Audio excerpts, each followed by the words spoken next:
The death penalty is the most irreversible action the U.S. legal system can take against someone who commits a heinous crime.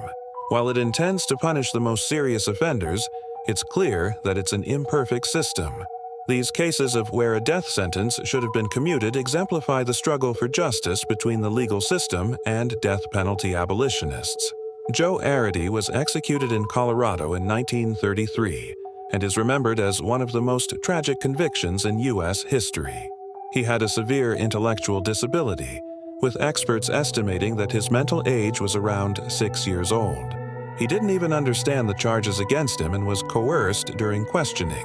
He was accused of a murder he did not commit and only confessed after hours of interrogation. In fact, he was hundreds of miles away from the crime scene at the time. Evidence later proved that another man was a far more realistic suspect. Arity was unaware of his fate, so much so that the warden even referred to him as the happiest man on death row. He was posthumously pardoned in 2011. Carlos de Luna was executed in Texas in 1989 for the murder of a convenience store clerk. After his arrest and throughout his investigation and trial, de Luna insisted that the real killer was a man named Carlos Hernandez, who had a violent history. Authorities dismissed his claims until years later, when investigators uncovered evidence that supported Hernandez being the killer.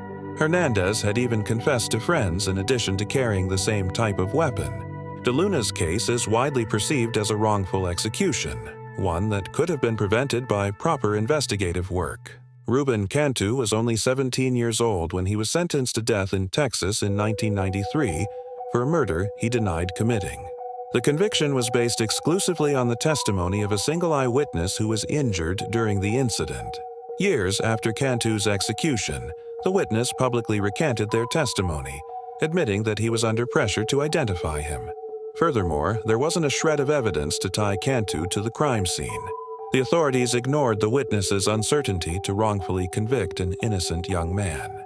Some jury members expressed guilt over the conviction, admitting that with the new evidence, they never would have gone for a death sentence. These cases show how caution must be exercised and reasonable doubt must not exist when pursuing the death penalty for serious crimes. While the justice system tries to operate with the best intentions for citizens and victims, human error is always a possibility. The reliance on unreliable eyewitnesses and investigation mishandling can lead to irreversible convictions.